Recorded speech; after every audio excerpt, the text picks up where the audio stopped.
Assalamualaikum warahmatullahi wabarakatuh. Perkenalkan, nama saya Ilham Gibran Al-Husaini dari kelas A Prodi Perbankan Syariah YIN Madura. Tujuan saya membuat video ini yang pertama untuk memenuhi tugas kuliah dan yang kedua untuk menjelaskan faktor-faktor yang mempengaruhi akhlak. Faktor-faktor yang mempengaruhi akhlak yaitu dibagi menjadi tiga. Yang pertama nativisme, yang kedua empirisme, dan yang terakhir konvergensi. Yang pertama, nativisme. Faktor yang paling berpengaruh terhadap pembentukan diri seseorang adalah faktor pembawaan dari dalam yang bentuknya dapat berupa kecenderungan, bakat, akal, dan lain-lain. Aliran ini lebih menekankan pada potensi batin seseorang. 2. Empirisme. Faktor yang paling berpengaruh terhadap pembentukan diri seseorang adalah faktor eksternal, seperti lingkungan sosial, pendidikan, dan pembinaan. 3. Konvergensi.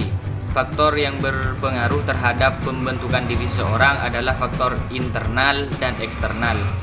Dalam surat An-Nahl ayat 78 dijelaskan yang artinya, dan Allah mengeluarkan kamu dalam perut ibumu dalam keadaan tidak mengetahui sesuatu pun, dan Dia memberi kamu pendengaran, penglihatan, dan hati agar kamu bersyukur. Terdapat beberapa eksistensi manusia yang Allah gambarkan dalam Al-Quran. Yang pertama, manusia sebagai makhluk terpuji. Yang kedua, manusia sebagai makhluk tercela. Yang pertama, manusia sebagai makhluk terpuji. Allah menjelaskan manusia sebagai makhluk terpuji dalam 3 ayat.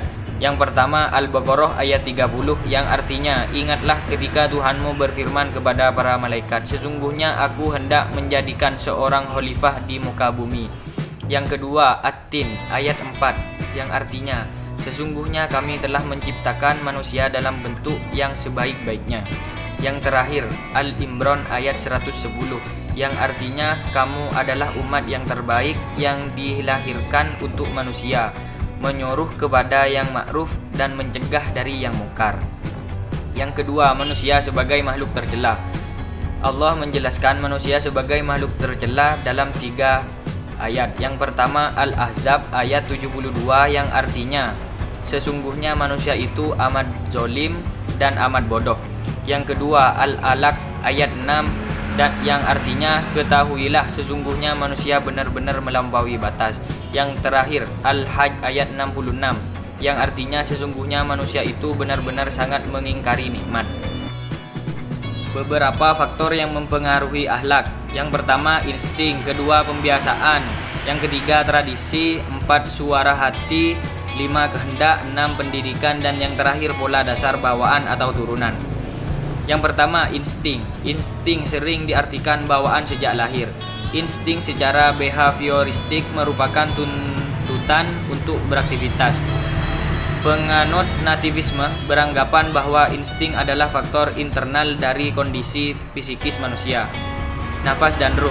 Nafas sebagai sumber energi yang mampu melahirkan aktivitas horizontal sehingga ketika dicabut akan terjadi penurunan semangat.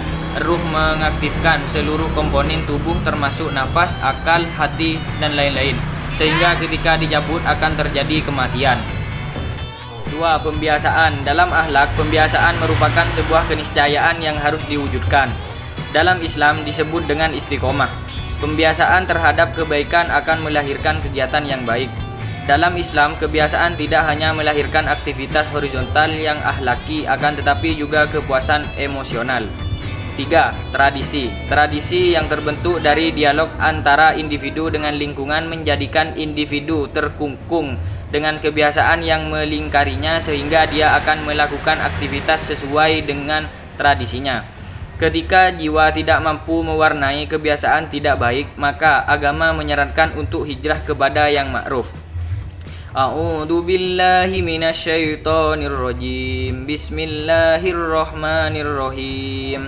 Innal ladzina tawaffahumul malaikatu dzalimi anfusihim qalu fima kuntum qalu kunna mustad'afina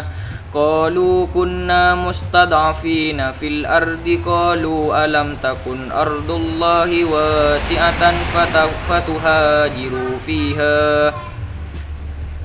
4. Suara hati. Suara hati yang tersinari disebut dengan nurani, yang dalam Al-Quran dikatakan fuadah. Dia tidak mampu berdusta. Sedangkan suara hati yang tidak tersinari disebut waswis, yang selalu mengajak untuk menuruti hawa nafsu. Fuadah selalu mengajak kepada kebaikan, sedangkan waswis mengajak kepada keburukan. Seringkali fuadah mendapatkan tekanan dari waswis sehingga kondisi hati seseorang berkecumuk. 5. Kehendak. Kehendak bersinonim dengan kemauan, sedangkan keinginan bersinonim dengan hasrat. Ketika keinginan diberi penekanan, maka ia akan naik menjadi kehendak. Dalam Al-Quran, kehendak memiliki kebebasan untuk melakukan aktivitas yang dipilihnya. Akal berperan untuk memberikan pilihan sehingga kualitasnya tergantung dari pengetahuan akal yang dimiliki.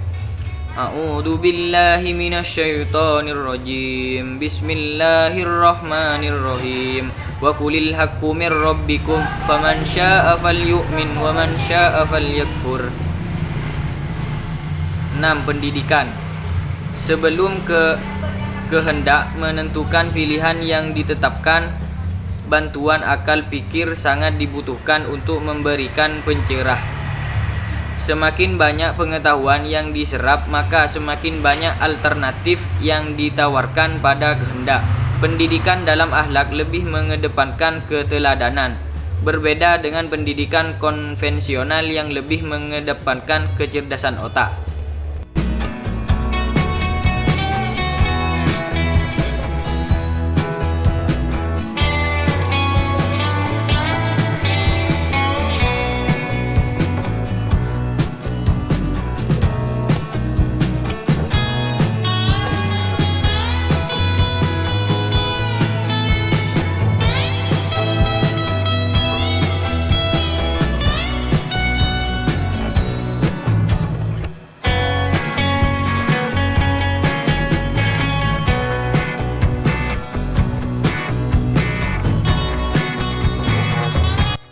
Mungkin hanya ini yang dapat saya sampaikan, kurang lebihnya mohon maaf.